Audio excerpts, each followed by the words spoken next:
अस्सलाम वालेकुम viewers, welcome to exploring पांडा। तो आज का हमारा डिस्कशन का टॉपिक है क्लास रेप्टिलिया। ठीक है, तो रेप्टाइल्स आते हैं इस क्लास में। ठीक है ना, reptiles are included in this class.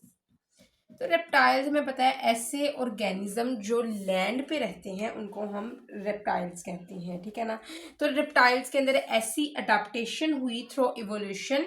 ठीक है ना, इन्होंने ऐसे करेक्टर्स को अडाप्ट किया अपने अंदर ताकि ये लैंड के ऊपर सर्वाइव कर सकें। ठीक है, in contrast to amphibian, in comparison to amphibian जो जिनको वाटर की ज़रूरत होती है।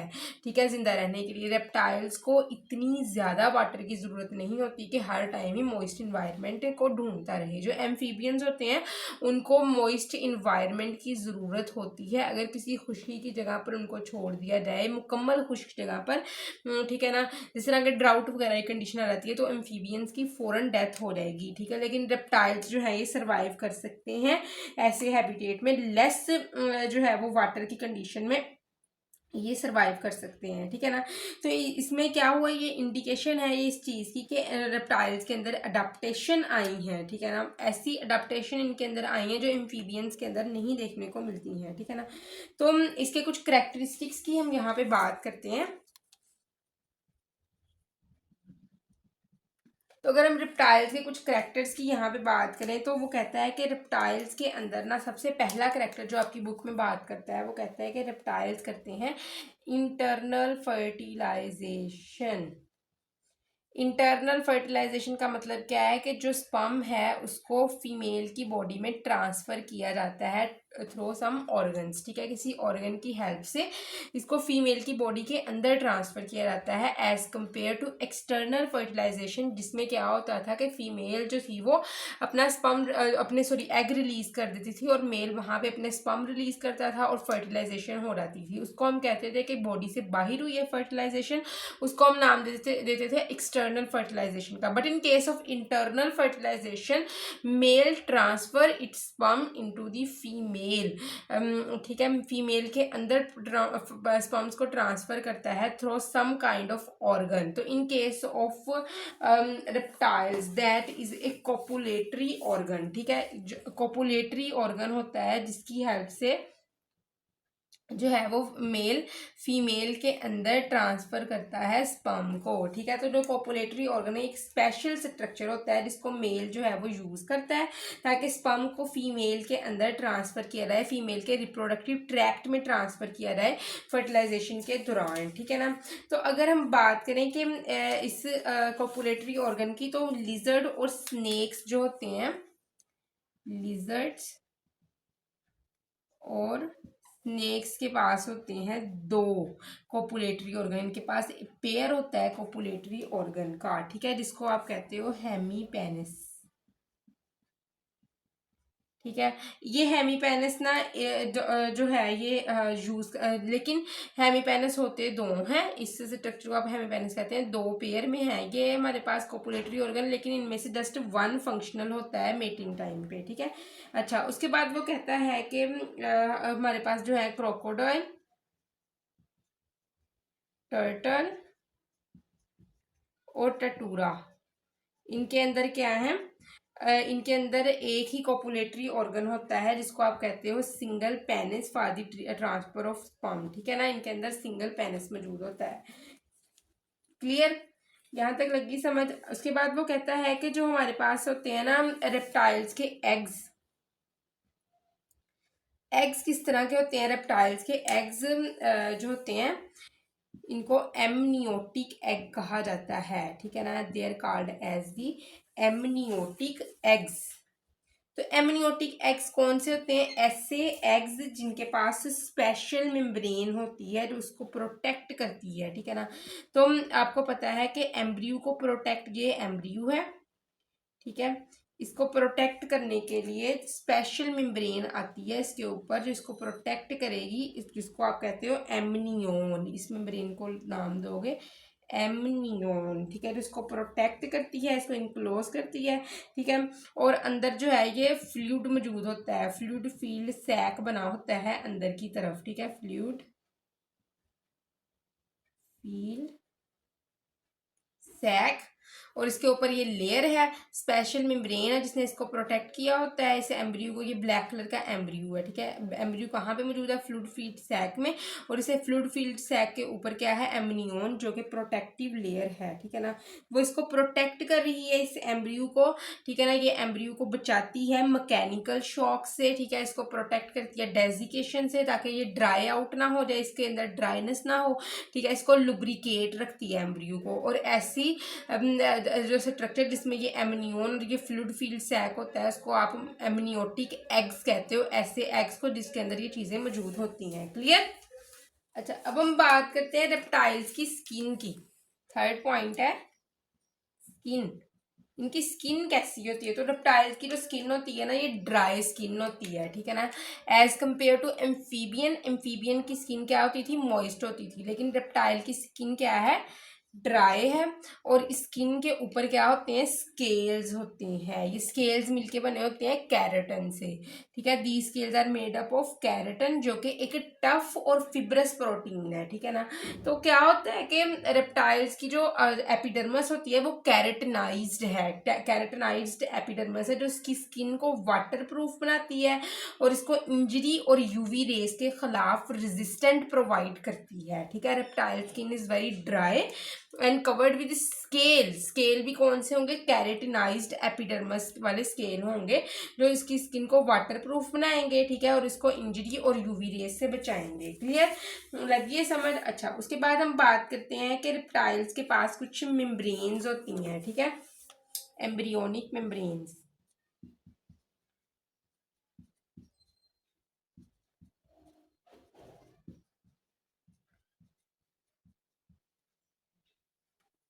ठीक है, तो एम्ब्रियोनिक मेम्ब्रेन्स होती है ना, ये कुछ लेयर्स होती हैं जो एम्ब्रियो के इर्द गिर्द बनती हैं। ऑफ कोर्स एम्ब्रियोनिक मेम्ब्रेन है, मतलब कि एम्ब्रियो के इर्द गिर्द बनने वाली लेयर, ठीक है। तो एम्ब्रियोनिक मेम्ब्रेन, एम्ब्रियोनिक एमनियोटिक जो एग होगा ना, उसके अंदर जो एक मेम्ब्रेन होगी, मतलब कि बाहर वो एग का शेल है, शेल के अंदर जो है मेम्ब्रेन है, ठीक है, एमनियोटिक फ्लूइड के अंदर पास, ठीक है ना। तो उसको आप कहेंगे कि क्या है? एम्ब्रियोनिक मेम्ब्रेन है एम्ब्रियो के इर्द गिर्द। जैसे ये एम्ब्रियो है, ठीक है, इसके बाहर ही क्या है? एम्ब्रियोनिक मेम्ब्रेन, और इस एम्ब्रियोनिक मेम्ब्रेन के बाहर ये है एमनियोटिक एग का शेल, ठीक है। क्लियर? तो यहाँ तक लगी है समझ। तो वो कहता है कि मेम्ब्रेन जो होती है ना, ये इसको प्रोटेक्ट करती है, इसको नरिश करती है और इसको सपोर्ट कर प्रोवाइड करती है एम्ब्रियो को अपनी लैंड पे डेवलपमेंट के लिए, ठीक है ना। तो एमनियोटिक मेम्ब्रेन्स कौन कौन सी हो सकती हैं इसके अंदर? एमनियोन, ठीक है, कोरियन, ठीक है। अच्छा, उसके अलावा ये हो सकती है एलेंटॉइस।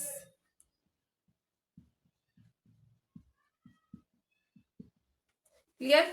एमनियोन, कोरियन और एलेंटॉइस वगैरह, ठीक है। तो अगर आप बात करो एमनियोन की, तो एमनियोन जो है ये मेम्ब्रेन होती है जिसने फ्लूइड फील्ड सैक बनाना है एम्ब्रियो के इर्द गिर्द। जिस तरह एम्ब्रियो है, एम्ब्रियो के ऊपर फ्लूइड वाला सैक बनाना है अराउंड एम्ब्रियो, एम्ब्रियो के इर्द गिर्द फ्लूइड फील्ड सैक बनाएगा और मॉइस्ट इन्वायरमेंट मेंटेन रहेगा एम्ब्रियो के लिए, ताकि एम्ब्रियो सेफली जो है वो डेवलप कर सके, ठीक है। उसके बाद है कोरियन। कोरियन क्या है? कि ये आउटर मोस्ट मेम्ब्रेन होती है जो कि तमाम मेम्ब्रेन्स को सराउंड करती है, ठीक है ना। मतलब कि सारी मेम्ब्रेन्स, एमनियोन और एलेंटॉइस के ऊपर एक आउटर मोस्ट मेम्ब्रेन होगी जिसको आप नाम दोगे कोरियन का, ठीक है। तो इसका काम क्या है? कोरियन ने करवाना है गैस एक्सचेंज। कौन सी gases? Of course oxygen and carbon dioxide, ठीक है। उसके बाद हम बात करते हैं एलेंटॉइस की। एलेंटॉइस क्या है? कि इसने क्या करवाना है? इस ये ऐसी मेम्ब्रेन है जो हाइंड गट से जो है ग्रो करती है। This membrane grow out from hind gut. किसका? Hind gut, hind gut of the embryo. तो इसका काम क्या है? कि इसने नाइट्रोजीनियस वेस्ट को स्टोर करना है, एम्ब्रियो के नाइट्रोजीनियस वेस्ट को, जो कि यूरिक एसिड होता है, इसने उसको स्टोर करना है एलेंटॉइस ने। और ये गैस एक्सचेंज करवाती है किसके साथ? कोरियन की मेम्ब्रेन के साथ मिलके ये क्या करवाएगी? गैस एक्सचेंज करवाएगी इन्वायरमेंट के साथ, एक्सटर्नल इन्वायरमेंट के साथ, ठीक है ना, अपने पोरस शेल्स के जरिए, ठीक है। क्लियर। एम्ब्रियो और एक्सटर्नल एनवायरनमेंट के दरमियान जो पोरस शेल है उसकी मदद से उसमें से जो है वो गैस के एक्सचेंज की दोनों लेयर्स मिलके करवाती हैं। ठीक है, क्लियर। अच्छा, अब हम बात करते हैं नेक्स्ट के जो है अगर अच्छा एक और पॉइंट यहाँ पे जो मैंने मिस कर दिया था वो मैं आपको बताने लगी हूँ कि जब इन दोनों का कम्बिनेशन होता है इन लेयर का एलेंटोइस और कोरियोन का, तो उसको आप कहते हो कोरियो एलेंटोइक मेम्ब्रेन। कौन सी? Chorio allantoic membrane. क्लियर। अब हम बात करते हैं रेप्टाइल्स के हार्ट की। ठीक है, तो अगर हम बात करें रेप्टाइल्स के हार्ट की, तो हार्ट जो होता है इनका रेप्टाइल्स का ये 3 चैम्बर्ड होता है। आपको पता है कि इनके हार्ट के अंदर जो है वो 3 चैम्बर्स होते हैं।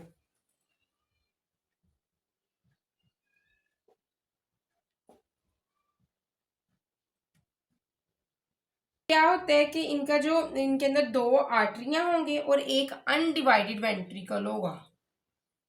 2 आर्टरिया मतलब 3 चैम्बर है ना, और एक वेंट्रिकल होगा, जो वेंट्रिकल मतलब लेफ्ट और राइट वेंट्रिकल के अंदर नहीं डिवाइड होता है, अनडिवाइडेड होता है। ठीक है ना, तो कम्प्लीटली जो है वो इनकम्प्लीटली पार्टीशनड वो लिख रहा है इस वर्ड को आपकी बुक में। ठीक है ना, तो होता क्या है कि अगर हम बात करें कि जो वेंट्रिकल है ये एक सिंपल ओपन चैम्बर नहीं है यहाँ पे। ठीक है ना, इसके अंदर जो है वो रिजिस और मस्कुलर फोल्ड्स होते हैं इस तरह के ना, वेंट्रिकल के अंदर इस तरह के क्या है, रिजिस हैं और मस्कुलर फोल्ड्स हैं। वो सिंपल वेंट्रिकल नहीं है इनके अंदर, जिसको आप इस मस्कुलर फोल्ड को आप नाम देते हो ट्रेबिक्यूला। ठीक है, तो ये क्या करती हैं, ये स्ट्रक्चर्स गाइड करती हैं और सेपरेट करती हैं ऑक्सीजनेटेड और as well as deoxygenated blood को। ठीक है, लगी समझ? तो ये क्यों होता है ट्रेबिक्यूला, इनके जो वेंट्रिकल है इसने एफिशिएंटली जो है वो ब्लड की सप्लाई करवानी है। वो कहता है कि ये ब्लड की सर्कुलेशन इसने ज़्यादा करवानी है क्योंकि इसके पास ये ट्रेबिक्यूला मौजूद है। ठीक है, अच्छा उसके बाद वो कहता है कि इसके पास ना जो वेंट्रिकल है इसमें से ना एक स्ट्रक्चर निकलेगा जिसको आप नाम दोगे कॉनस आर्टरियोसिस। कॉनस आर्टरियोसिस। ठीक है, तो ये कॉनस आर्टरियोसिस है, ये मस्कुलर ट्यूब लाइक एक्सटेंशन है वेंट्रिकल का, और इसने क्या करना है, इसने सिग्नल सिस्टम के तौर पर एक्ट करना है। और इस कॉनस आर्टरियोसिस ने क्या करेगा, इसने ऑक्सीजनेटेड ब्लड देना है बॉडी को। It will give oxygenated blood to body and deoxygenated blood, और डीऑक्सीजनेटेड ब्लड इसने देना है किसको, स्किन और लंग्स को।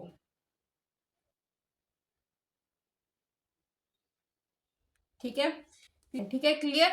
तो यहाँ तक इसके हार्ट की बात होगी, इसीलिए वो कहता है कि वेंट्रिकल जो है वो जो है वो अनडिवाइडेड है, लेकिन इनके अंदर कुछ फॉल्स हैं और उसके अंदर कुछ कॉनस आर्टरियोसिस एक मस्कुलर ट्यूब लाइक एक्सटेंशन है वेंट्रिकल की। ठीक है, इसका एक पार्ट है जिसने जो है वो ट्रांसफर करना है ऑक्सीजनेटेड ब्लड बॉडी को, डीऑक्सीजनेटेड ब्लड स्किन और लंग को। ठीक है, क्लियर, यहाँ तक इसकी बात हो गई है।